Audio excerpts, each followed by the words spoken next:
자, 오늘 설교의 제목은 이 자카르입니다. 뭐 잊지 않다, 뭐 이 생각하다, 뭐 마음에 두다 이런 뜻인데, 자, 이 히브리어를 좀 이렇게 설교 제목으로 쓰기가 약간 부담이 됐지만 이 함축적인 뜻이 있어서 이 자카르라는 제목으로 우리 말씀을 나누도록 하겠습니다.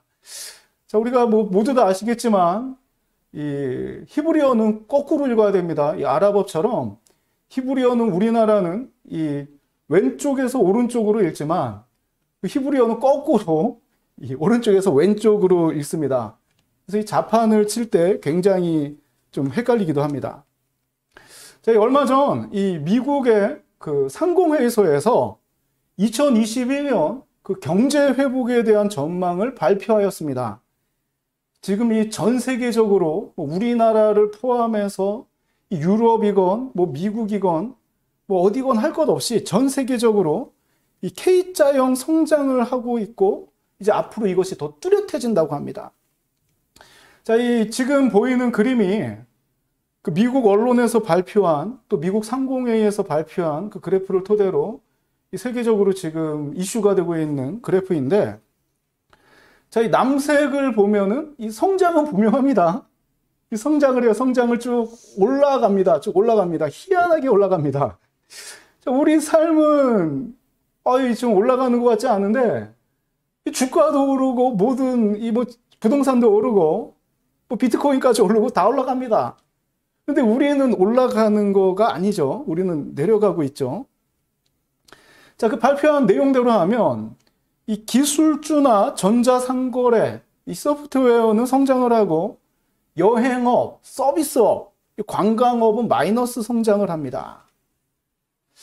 자, 지금 우리나라 그 주식시장을 봐도 뭐 삼성전자, LG전자 이런 기술주들은 뭐 어디가 끝인지 모르고 바이오까지 뭐 여행업종, 뭐 서비스업, 뭐 항공업은 지금 도산 직전에 있죠.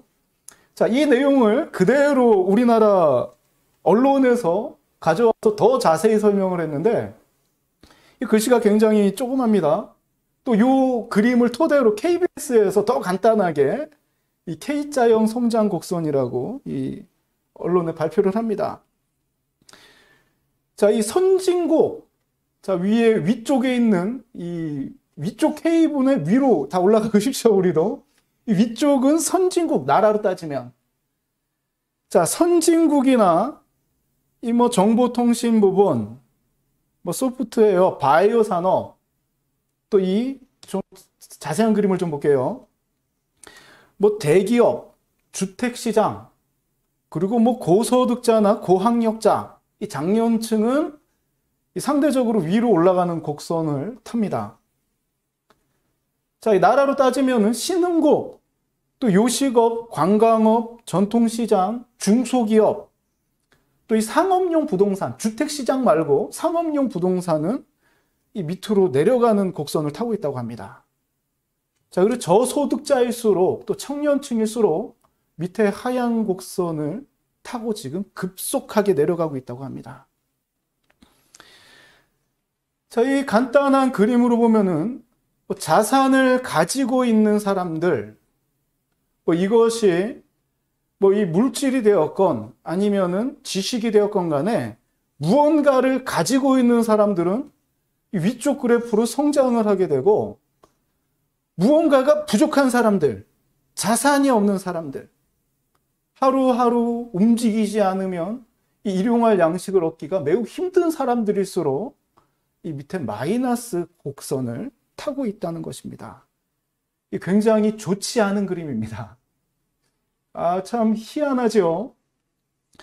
지금 이 우리나라 같은 경우도 이 분명히 수출이 줄었어요. 수출이 줄고 기업은 멈췄는데 이 주가는 희한하게 이 최고 기록을 경신하고 있습니다. 이 부동산도 어디가 끝인지 모를 정도로 가파르게 오르고 있습니다. 누구도 예상하지 못한 이 시대를 맞이하고 있습니다. 자, 오늘 우리 이 출애굽기 2장 23절부터 25절까지의 말씀을 통해서 이 코로나 시대, 또 이 포스트 코로나 시대에 그리스도인들이 어떻게 이 시대를 극복해 나가야 할지 우리 말씀을 통해서 함께 살펴보고 나눠보도록 하겠습니다. 자, 오늘 본문인 이 출애굽기는 어떤 내용의 책인지 이 책 이름, 책 제목에 이미 다 나와 있습니다. 자, 이 출애굽기 저도 한문은 그렇게 잘 모르지만 이 나갈 출자죠, 나갈 출자. 자, 티끌 애자하고 도달할 급인데 이게 왜 국으로 되는지는 잘 모르겠어요. 자, 이집트를 나타내는 이 애굽. 자, 그리고 이 기록할 기. 자, 이 나갔다 애굽에서 이것을 기록한 책에다가 이 출애굽기 이 책 이름에 나와 있죠. 그러면 이 이스라엘 백성들이 들어올 때는 언제고 왜 나가려고 할까? 저희 들어올 때는 언제고 왜 나가려고 할까? 자, 들어올 때 상황은 창세기 41장부터 기록되어 있습니다. 이스라엘 백성들이 왜 이집트로 들어가게 되었는지. 자, 요 그림, 이 그림, 여기 나온 그림이 지금 누워서 자고 있는 사람이 이 세계사에는 파라오로 쓰여져 있는 바로 왕이죠. 자, 창세기 41장에 보면 이 바로 왕이 꿈을 꿉니다. 자, 어떤 꿈인지 내가 일어나서도 내가 꾼 꿈이 기억이 안 나요. 그래서 이 애굽의 이 석박들을 불러다가 맞춰봐라. 한 명씩 다 맞춰보라고 합니다. 그리고 이 꿈을 꾸는데 이 꿈 이야기를 하는데 이게 도대체 굉장히 무슨 꿈인지 굉장히 번민합니다. 그런데 이 요셉이 하나님의 그 계시를 아는 사람, 즉 하나님과 교제하고 신앙생활을 꾸준히 했던 이 요셉이 이 바로의 꿈을 해석합니다. 자, 앞에 있던 이 뚱뚱한 소 7마리는 이 7년을 상징한다. 자, 풍년이 7년 동안 있을 것이고 뒤에 나오는 이 삐쩍 마른 소들은 흉년을 상징한다. 이 7마리의 이 삐쩍 마른 소들도 이 7년을 상징하는데 이 소들이 뚱뚱한 소를 잡아먹은 것은 이전의 풍년을 잊을 정도로 굉장한 흉년이 올 것이다. 7년 동안 대비를 해야 된다. 그 이삭도 마찬가지죠. 이삭, 7이삭. 실한 이삭하고 이 막 볼품없는 마른 이삭하고 7이삭이 먹은 것도 똑같은 내용이다. 2번 보여주신 것은 분명한 하나님의 계시다. 자, 요셉이 이 꿈을 해석을 하고 이 애굽의 시스템을 어느 쪽으로 가야 할지를 분명하게 말합니다. 다른 데서 나온 것이 아니라 하나님과 소통하고 하나님께서 주신 대로 애굽 왕 앞에서 말합니다. 자, 이 바로 총리로 바로 이 특채가 되죠. 자, 그 후 이 7년의 풍년 동안 이 요셉의 그런 통치 아래에 이 애굽은 엄청난 곡식을 저장합니다. 그리고 흉년이 된 지 2년째 이것이 팔레스타인 지방, 가나안 지방까지도 미쳐서 이 야곱의 가족들이 굶고 굶다가 이 애굽으로 돌아오면서 극적인 그 이산가족 상봉을 하게 되죠. 자, 여기까지는 좋습니다. 아주 좋습니다. 자, 다시 극적으로 잃었던 아들을 만나고 형제들을 만나고 또 이 다른 이 좀 어려운 나라로 간 것이 아니라 오늘날 선진국, 아니 초강대국이라고 할 수 있는 당시 초강대국인 그 애굽의 총리가 내 아들이고 내 식구라면 얼마나 좋겠습니까? 자, 애굽으로 갈 때도 당당합니다. 내 동생이, 내 아들이 총리인데, 아니 우리 삼촌이 총리인데 이 애굽으로 가는 게 뭐가 두렵겠습니까? 이스라엘 백성들은 목축하기 가장 좋은 고센 땅으로 이주를 하게 됩니다.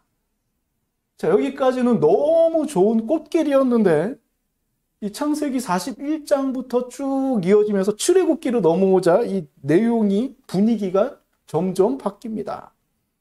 한번 오늘 본문은 아니지만 그 전 내용, 우리 출애굽기 1장 14절의 내용 한 목소리로 같이 한번 읽어봅시다. 같이 읽겠습니다. 시작. 어려운 노동으로 그들의 생활을 괴롭게 하니 곧 흙 이기기와 벽돌 굽기와 농사의 여러 가지 일이라. 그 시키는 일이 모두 엄하였더라. 아멘. 자, 더 이상 꽃길이 아닙니다. 자, 내 전공은 목축하는 일인데, 뭐 낙농하는 이런 일인데, 전공을 할 수 있는, 내가 이제까지 해왔던 일이 아니라 새로운 일들을 막 시키기 시작합니다. 자, 바로 요 그림에 나오는 요런 일들이죠. 요런 일들을 시킵니다. 이 애굽 어떤 무덤의 벽화에서 나온 그림인데, 자, 이 뭐 벽돌을 굽고 흙을 이기고, 이 완전히 그 공사 현장에서도 좀 힘들어 보이는 저희 노예들이 하는 일을 지금 이스라엘 백성들을 강제 동원해가지고 엄하게 지금 시키고 있는 것입니다. 이 왕이 몇 번 바뀌니까 더 이상 총리 가문의 사람들의 그런 특혜를 받는 게 아니라 완전 노예로 전락한 삶을 지금 이스라엘 백성들은 살고 있습니다. 한번 이 그림을 한번 가만히 한번 봅시다. 자, 저는 이 그림을 보면서 남일 같지가 않았습니다. 남일 같지가. 오늘날 우리들의 삶은 좀 이 그림하고 다를까요? 물론 여기 보이는 뭐 이런 도구들은 좀 다르겠죠. 이 사람들이 뭐 물 항아리 이런 도구는 다를 겁니다만 이런 시스템 속에서 동원돼 가지고 움직이지 않으면 살 수 없는 환경. 자, 현재 우리나라를 비롯해서 대부분의 나라는 이 노예제도가 사라졌습니다. 그런데 저는 오늘날 살아가는 우리들의 모습을 보면 이게 과연 이 노예가 아닌가?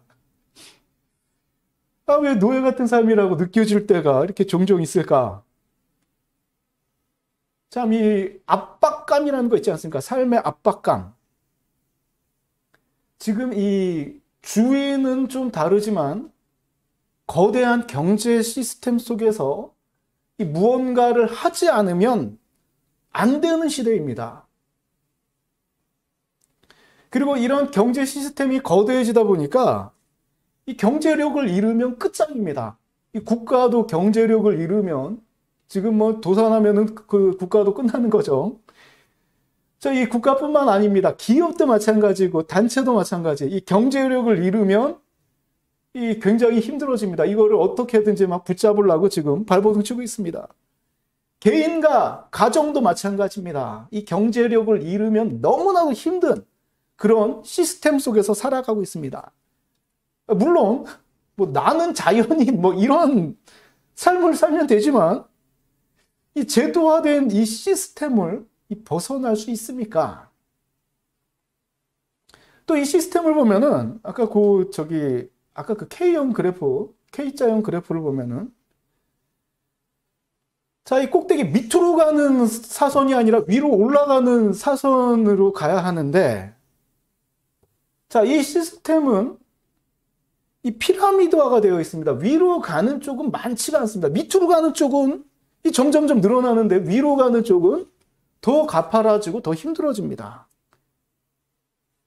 우리 많은 사람들이 위로 올라가는 것은 불가능하다고 생각하는 분들도 많이 있습니다. 자, 이 시스템이 또 이 경제 시스템이 위로 올라가는 게 우리 비단 개인의 삶뿐만 아니라 이 국가도 마찬가지입니다. 선진국에 들어가려고 합니다. 경제력을 확보하려고 합니다. 어떻게 해서든지 나라가 부유해지고자 합니다. 이렇게 통치하는 사람이 이 경제를 잘 다스릴 수 있는 사람, 경제 시스템을 더 성장시킬 수 있는 사람이 이 훌륭한 정치가라고 평가받는 시대입니다. 자, 이 시스템의 가장 위기에 있는 나라의 이 선진국들의 시민권을 받는 것을 인생 목표로 하는 사람들도 있습니다. 자, 지금 오늘 본문에 출애굽기 2장 23절부터 25절까지 기록된 자, 이 이스라엘 백성들의 그 신분도 밑으로, 처음에는 밑으로 내려가는 사선을 탄 것이 아니라 위로 올라가는 그래프 위쪽에 있었던 사람들입니다. 아주 자연스럽게 이 사선을 타고 총리 백으로 또 하나님 백으로 올라갔던 사람들입니다. 자, 430년의 시간이 지납니다. 이스라엘이 변방에서 이 가나안 변방이라는 가나안 지역에서 불안하게 사는 것보다 생선, 오이, 참외, 부추, 파, 마늘이 넘쳐났던 먹을 것이 풍족하였던 이집트에서 살고 또 강대국의 보호를 받고 이 시스템 위쪽에서 안정적인 삶을 사는 것이 가나안 변방 지역에서 사는 것보다 더 좋았을 것입니다. 모든 사람들, 세상 사람들이 부러워하는 자리입니다. 세상 사람들이 목표로 삼는 자리입니다. 이 꼭대기에 올라가는 것을 목표로 모두 다 열심히 하고 있습니다. 이 특혜가 주어진 것이 얼마나 감사한 일이겠습니까? 얼마나 좋은 삶이겠습니까? 오랜 시간이 지나고 오늘 본문으로 한번 넘어와 봅시다. 2장 24절, 이들의 삶이 어떻게 변했는지 한 목소리로 같이 읽어보겠습니다. 시작. 여러 해 후에 애굽 왕은 죽었고 이스라엘 자손은 고된 노동으로 말미암아 탄식하며 부르짖으니 그 고된 노동으로 말미암아 부르짖는 소리가 하나님께 상달된지라. 아멘. 여러 해가 지났습니다. 여러 해. 세상 사람들이 흠모하던 그 꼭대기에 올라가서 산 오랜 시간. 세상 사람들과 다를 바 없이 삶의 목표도 똑같고 성공의 기준도 똑같고 세상 사람들이 쫓는 것 똑같이 쫓아가고 이것을 획득하기 위하여 이주하고 자연스럽게 동화되어 살고 세상과 다를 바 없이 경제적인 삶을 쫓은 이스라엘의 모습. 자, 이 빨간 글씨를 보니까 탄식합니다. 탄식. 우리는 이 예수 그리스도를 믿는 순간부터 우리 삶 가운데, 우리 심령 가운데는 내가 주인이 아니라 누가 내재하고 계십니까? 성령께서 내재하고 계시기 때문에 어떤 삶을 살아야 하는지 내 머리로는 모르지만 성령께서 어떤 삶이 맞는 삶인지 알려주십니다. 하나님과 소통하지 않으면 괴로울 수밖에 없습니다. 이전에 죄인의 신분일 때는 자연스러웠지만 의인의 신분으로 바뀌고 나서 하나님의 자녀가 된 이후에 우리는 하나님과 소통하는 것에서 큰 기쁨을 얻는 사람들입니다. 마치 우리가 젊었을 때, 아니 지금도 사랑하는 사람을 만나지 않으면, 다들 이런 경험 있으시죠? 죽도록 사랑하는 사람을 만나지 않으면 병이 나는 것처럼, 이 사람이 나를 싫어할까봐, 만나주지 않을까봐 고민하는 것처럼, 이 사람을 만나면 행복하고 아무것도 안 해도 이 사람 옆에 있으면 기쁜 것처럼 하나님과의 교제도 마찬가지입니다. 하나님께 큰 사랑을 받고 내가 하나님을 사랑하는 사람으로 변화되었을 때 하나님과의 교제가 끊어지면 이런 아픔을 느끼는 것이 정상적인 신앙생활입니다. 이스라엘 백성들, 하나님의 백성이라고 자신하는 선민사상, 신민사상에 완전히 녹아내려져 있는 구약에서 하나님의 백성을 대표하는 이스라엘 민족이 하나님과의 교제가 끊어진 지 430년이 지났을 때, 자, 이들의 삶이 어떻게 변했는지는 지금 우리 23절에 정확하게 기록되어 있습니다. 여기서 이 반복되는 단어가 있는데, 이 먼저 약간 이렇게 주황색으로 쓰여진 걸, 이 고된 노동으로 말미암아, 이 바로 이 고된 노동이라는 단어입니다. 안정적인 삶, 풍족한 생활은 좋습니다. 그러나 그에 따르는 삶의 변화가 있습니다. 뭐 중심이냐면 이 성경에 기록된 대로는 노동 중심의 삶, 고된 노동으로 말미암아 이제까지 경험해보지 못한 노동. 왜냐하면 하나님께 제사했던 사람들, 예배했던 사람들, 하나님께 은혜를 받아서 생활했던 사람들이 이제는 애굽으로 가서 이 시스템에 동화되어서 살다 보니까 중심이 뭘로 바뀌냐면 삶의 중심이 경제로 바뀝니다. 경제력을 얻기 위해서 노동을 해야 됩니다. 많이 할수록 이 경제력을 많이 얻습니다. 이 경제 중심의 삶, 오늘날 표현대로 하면 고된 노동은 바로 이 경제 중심의 삶을 말합니다. 이 솔직히 말해서 이 경제력이라는 것이 과거나 지금이나 이 절대적인 힘 아닙니까? 절대적인 힘. 이 돈 많은 거 싫어하는 사람이 어디 있겠습니까? 돈 많은데. 그렇죠? 우리 솔직해지십시다. 솔직해지십시다. 이 돈 많은 거 이게 죄악입니까? 그렇죠? 돈 많은 거. 돈 많은데 이게 뭐 부끄러움입니까? 아닙니다. 이거는 오늘날의 힘입니다. 힘, 파워. 이 반대로 이 돈 없는 것, 돈 없는 삶, 이거 좋아할 사람이 누가 있겠습니까? 다 싫어하지. 돈 없는 삶이라 그러면은 이 경제력이 무너진 가정이면 전부 다 해체될 정도로 오늘날 경제력은 굉장히 막강합니다. 자, 이분법적으로 이 돈을 볼 때 이 돈은 악, 하나님은 선. 자, 이런 개념이 아닙니다. 중요한 게 있습니다. 중요한 거.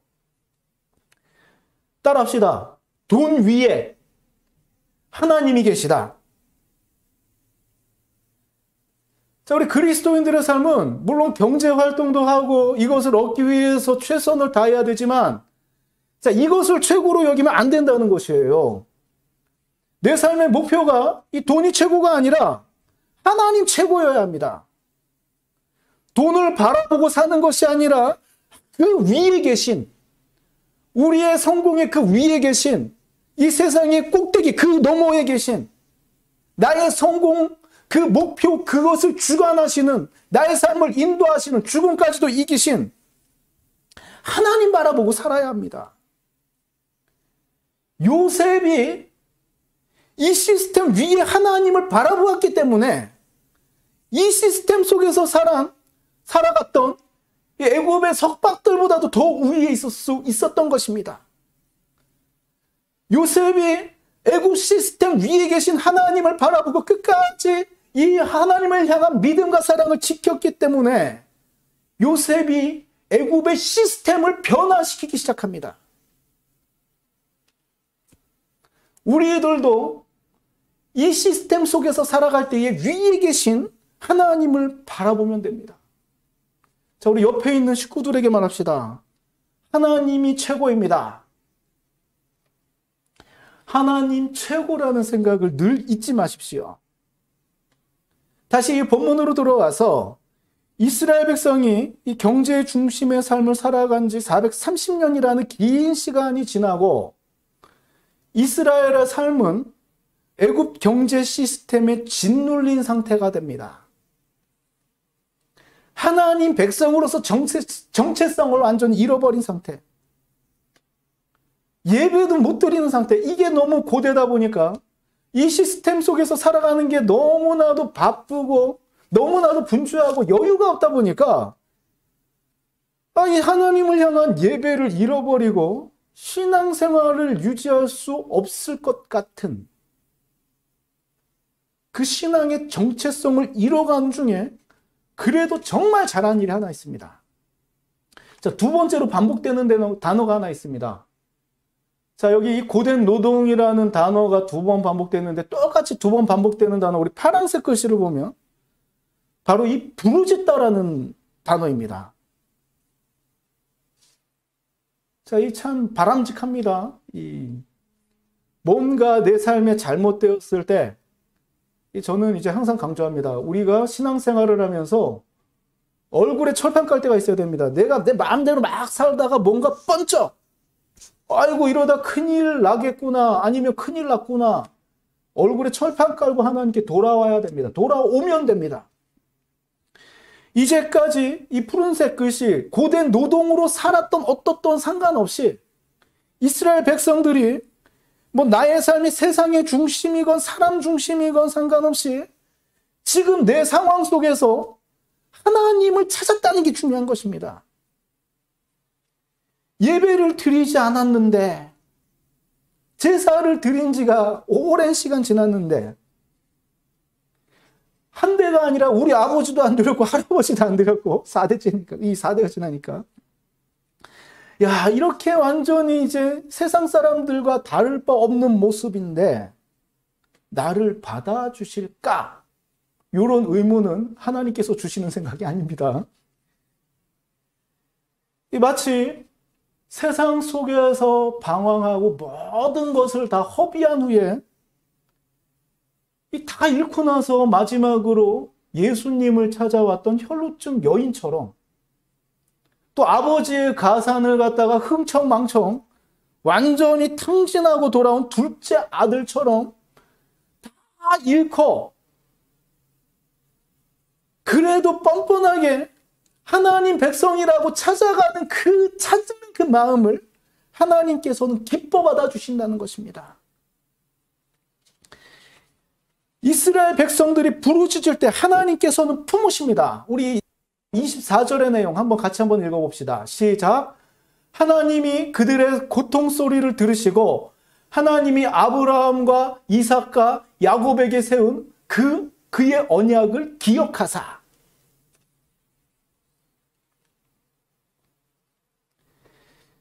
자, 여기서 이 빨간 글씨로 쓴 이 들으시고 라는 단어의 히브리어 원형, 그 쏴마라고 합니다. 쏴마. 자, 이것이 그냥 우리가 일반 대화할 때 그냥 이렇게 오며 가며 듣는다는 표현이 아니라, 저기 스캔이 있죠? 스캔 쫙. 경청하다. 그렇죠. 경청하다.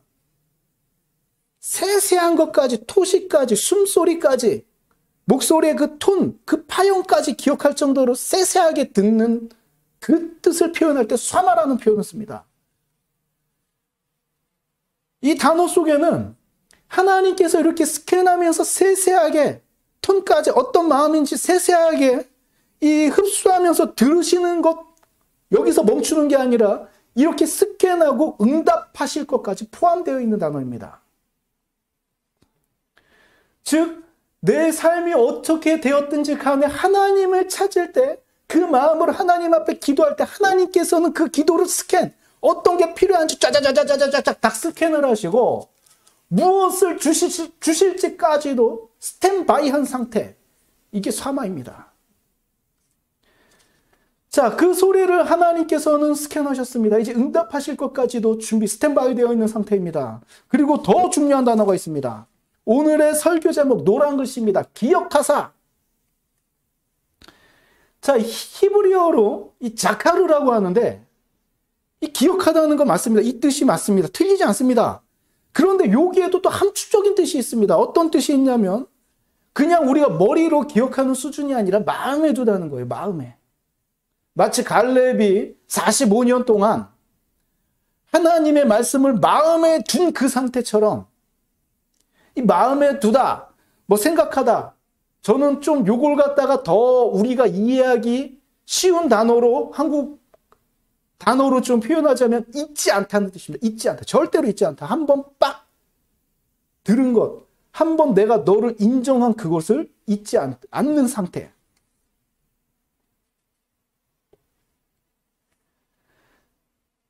하나님께서 언약을 기억하셨다. 너에게 자손 주고 자손들 축복하고. 자, 기억하시면서 끝까지 스캔하고 계십니다. 430년 동안 무엇을 기다리고 계신 거냐면, 이스라엘 백성들이 하나님 찾기를, 이스라엘 백성들이 부르짖는 것을 지금 기억하고, 짝하라고 잊지 않고 기억하고 하나님께서는 기다리고 계셨다는 것입니다. 자, 이 기다림, 이 하나님의 기다림은 출애굽기에 나와 있는 성경 속의 스토리가 아닙니다. 지금도 자카르, 하나님께서는 우리를 기억하사, 지금 몇 년이 됐는지, 몇 개월이 됐는지, 몇십 년이 되신지 지금도 계속해서 우리가 하나님 찾기를 기다리고 계시다는 것입니다. 하나님께 돌아갑시다. 지금까지 살았던 삶, 그것보다도 중요한 것은 지금 내가 하나님을 찾는 마음, 그 마음 가운데 하나님께서는 역사하신다는 것입니다. 제가 지금 우리 이 삼동교회를 이 코로나 시대에 개척하면서 이 많은 반대가 있었습니다. 많은 반대. 진짜로 이 뭔가를 의도를 가지고 반대하는 분도 계셨고, 또 이 사랑하는 사람일수록 반대했습니다. 격식을 갖춘 반대. 뭐 사랑하는 만큼 염려가 되었기 때문이죠. 물론 저도 염려가 되고 두려웠습니다. 아니 무서웠습니다. 솔직히 이 개척하는 게 굉장히 무서웠습니다. 제 그릇을 제가 더 잘 알기 때문에.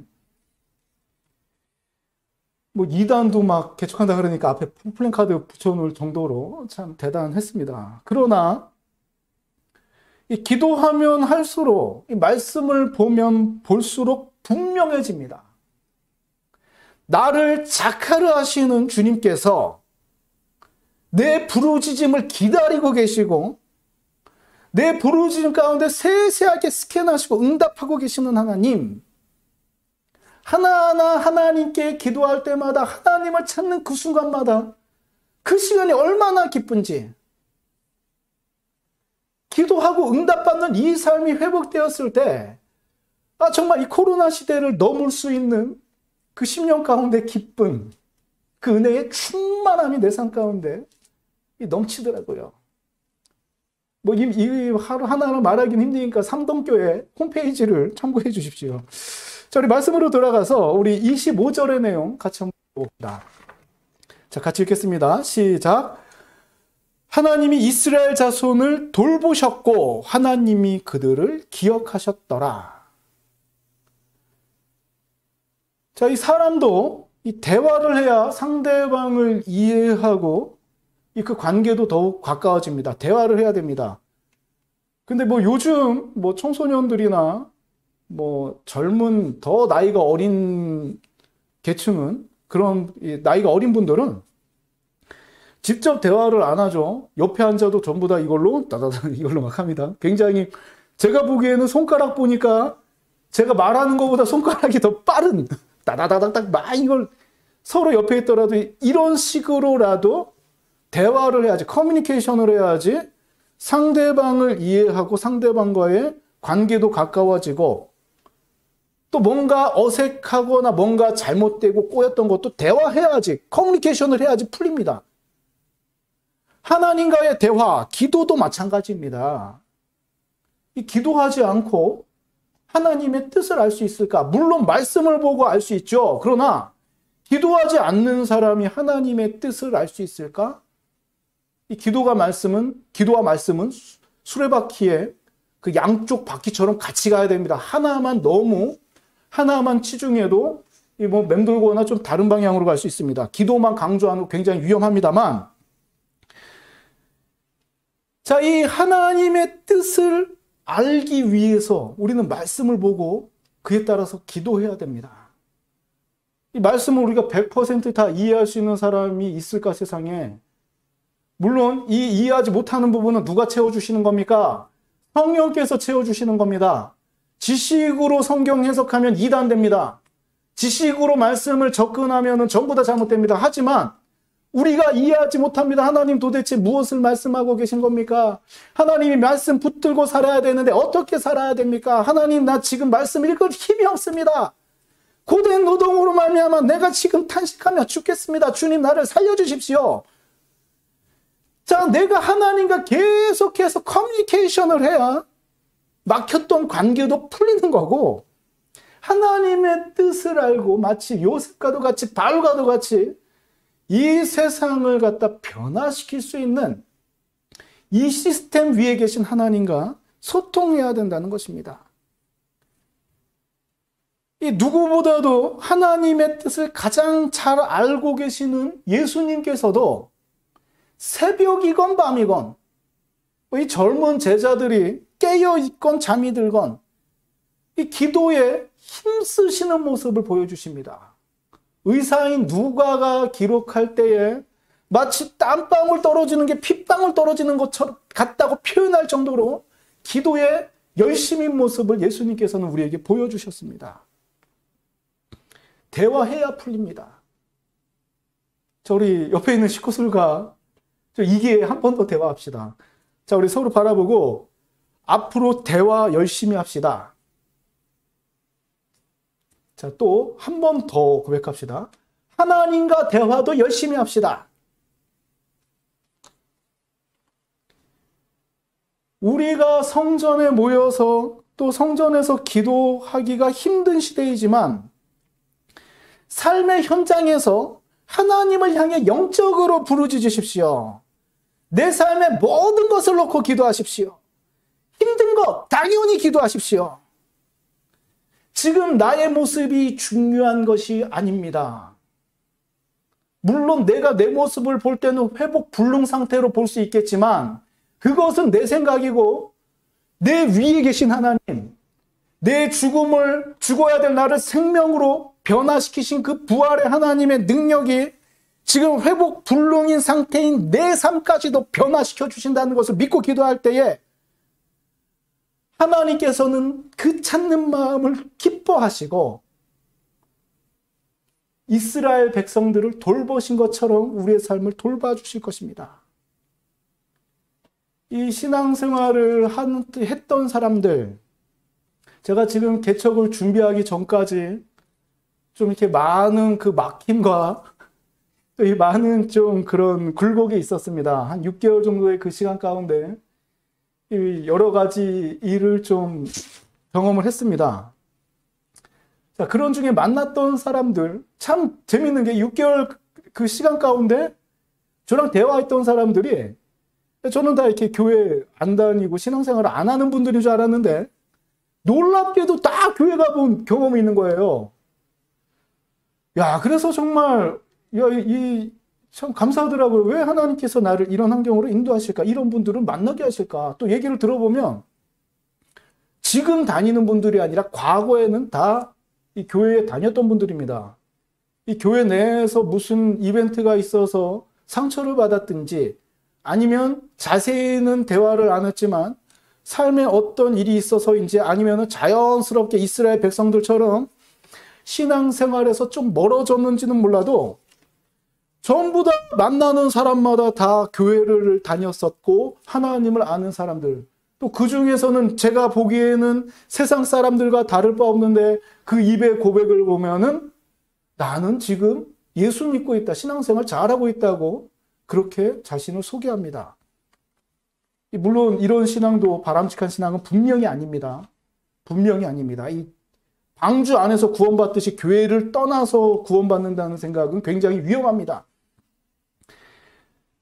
자, 이렇게 멀리 간 사람들도 저는 한 가지 소망이 생긴 게 무엇이냐면 이분들이 과거에는 교회를 다녀서 지금은 못 간다는 생각이 아니라 내 삶이 지금은 떠나 있는 삶일지라도 언제든지 하나님께 부르짖기만 하면, 하나님을 찾기만 하면 하나님께서는 쏴마 짜자자자자자 이 기도 가운데 스캔하시고 응답하시고 준비, 그리고 아버지처럼 둘째 아들 탕자를 받아줄 그 상태로 우리를 기다리고 계시다는 것입니다. 우리들을 자카르 하시는 하나님께서 반드시 여러분들의 기도를 들으시고 응답하시리라 확신합니다. 저도 이 목회자로서 여러분들을 위해서 새벽마다 함께 기도하겠습니다. 이 삼동교회 이 상담 게시판이나 SNS를 통해서 기도 제목을 이 비밀글이나 이 개인톡으로 남겨주시면 제가 한 주간 새벽 기도하면서 함께 기도하겠습니다. 지금 우리 삼동교회가 가족들밖에 없는데 이 기도 제목이 좀 많았으면 좋겠습니다. 하나님과 대화하고 그 응답받는 그 기쁨이 너무나도 귀하기 때문에 지금 이게 제가 뭔가가 대단해서가 아니라 기도 제목이 더 많았으면 좋겠습니다. 여러분들의 기도 제목이 있으면 언제든지 대환영입니다. 이 남은 한 주간 열심히 최선을 다해서 살되 하나님을 최고로 여기는 삼동교회가 되길 바랍니다. 열심히 사십시오. 나의 삶의 현장에서 열심히 사십시오. 하지만 여기가 끝이 아니라 그 위에 계신 하나님을 바라보고 대화하고 우리의 삶이 하나님의 은혜로 풀어지는 축복이 우리들의 삶 가운데 충만하기를 소망합니다.